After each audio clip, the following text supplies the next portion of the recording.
गडगे बाबा दत्तधाम आश्रमच्या नावावर जी तिथे बसून भोंदूगिरी करतो, मी कॅन्सर सारखे दुर्धर आजार बरे करतो आणि अपत्य नसणाऱ्यांना अपत्य देतो वगैरे असे जे काही खूप दावे त्याने केले आणि त्या दाव्यांच्या आधारे त्याने लोकांची अगदी लाखो रुपयाची लूट केलेली आहे. म्हणजे नंबर लावायला त्याचे 11,000, 21,000, 51,000 आणि व्हीआयपी ला 1,01,000 असे त्याचे दर हल्ली झालेले होते. आणि त्याच्या पुढे लूट तो करत होताच. आध्यात्मिक शक्ती, दैवी शक्ती असं म्हणून मी आजार बरे करतो असं सांगत होता. आणि विरुद्ध बाजूला तो काही झाडपाल्याचे औषधं पण देत होता, की जे औषधांमुळे अनेक पेशंटला आजही ते त्रास झालेला आहे. म्हणजे काल मला माजलगावचे 2-3 लोकांचे फोन आले की त्या औषधांमुळे आम्हाला ऍडमिट व्हावं लागले, उपचार घ्यावं लागले, आमची इतक्या लाखाची फसवणूक झाली वगैरे. असे लोक आता बाहेर येऊन बोलायला लागले. इतक्या दिवस लोक दबलेले होते, घाबरत होते बोलायला, आता लोक मात्र बोलायला लागलेत. तर त्याने ही जी चालवलेली फसवणूक होती, ही जी लूट होती, हे लोकांच्या आरोग्याशी खेळणं होतं, लोकांच्या मानसिकतेशी खेळणं होतं, लोकांच्या शारीरिकतेशी खेळणं होतं आणि आर्थिक लूट होती.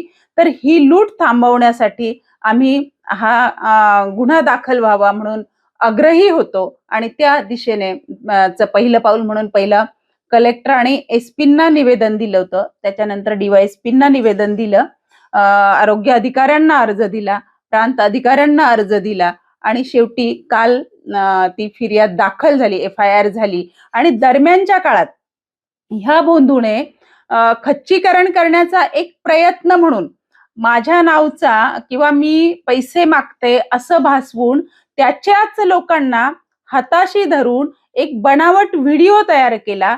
माझ्या सोशल मीडियातल्या प्रतिमेचा एक छायाचित्र बनवलं की जे पैसे घेऊन मी बसले असं छायाचित्र दाखवून तो व्हिडिओ त्याने महाराष्ट्रभर व्हायरल केला. आणि 1900 कार्यकर्ते पैसे मागतात अशा प्रकारची माझ्या संघटनेची, वैयक्तिक माझी त्याने महाराष्ट्रभर आणि महाराष्ट्राच्या बाहेरही बदनामी केलेली आहे. त्या बदनामीच्या संबंधानेही मी गुन्हा दाखल केलेला आहे. तर जादूटोना विरोधी कायदा, drugs and magic remedies act, doctors म्हणजे मेडिकल प्रॅक्टिशनर्स ऍक्ट आणि ही जी केलेली बदनामी याच्या संबंधाने एकत्रित BNS म्हणजे भारतीय न्याय संहिता याच्या अंतर्गत गुन्हा दाखल झालेला. ह्या बाबाने केलं काय, म्हणजे त्याला असं वाटलं की सगळं जग पैशाने विकत घेता येतं. त्याने 12 तारखेला मला दिवसभर प्रचंड त्रास दिला. एक मधुकर शिंदे नावाच्या व्यक्तीने फोन केला आणि मला बोलायचंय, बाबांशी मीटिंग करायची वगैरे अशा अर्थाचा तो फोन होता. त्याला मी खूप बोलले, मी असे उद्योग करत नसते, तू मला असं फोन करू नको पुन्हा वगैरे. त्याला जे तू हे फोन करायचं धाडस केलं हे चुकीचं आहे, माझ्यासारख्या व्यक्तीला असे फोन करणं गैर आहे वगैरे अशा पद्धतीने मी त्याला सांगितलं, जरबेत समजावलं.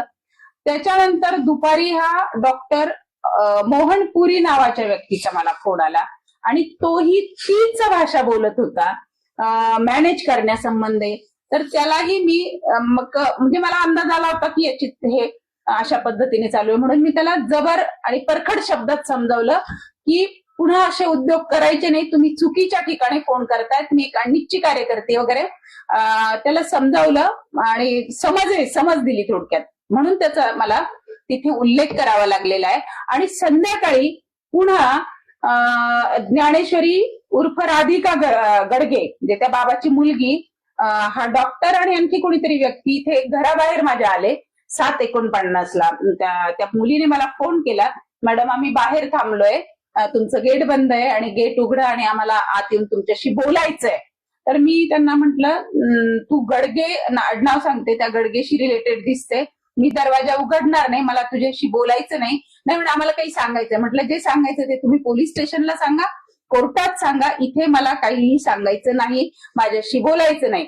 मग तो डॉक्टर पुन्हा बोलायला लागला, माझ्याशी बोलण्याचा प्रयत्न केल्यावर त्यांना सांगितलं की माझ्या घराला CCTV कॅमेरे बसवलेत, मी आता पोलीस स्टेशनला फोन करते, तुम्ही इथून बऱ्या बोलाने गेलात तर ठीक, तुम्ही इथे यायचं धाडस का केलं, मला फोन करण्याचं धाडस का करता, असा जाब मी त्यांना विचारला आणि ते इथून गेले. म्हणून ह्या लोकांना हे ज्यांनी मला फोन केले, काही त्रास देण्याचा प्रयत्न केला, त्यांची मी नावं टाकलेली आहेत. आणि हा त्रास दिल्यानंतर मला जी असुरक्षितता निर्माण झाली, दिवसभराचा माझा हा मानसिक छळ त्यांनी केला, त्या संबंधाने मी वाकचौरे साहेबांना मेसेज केला.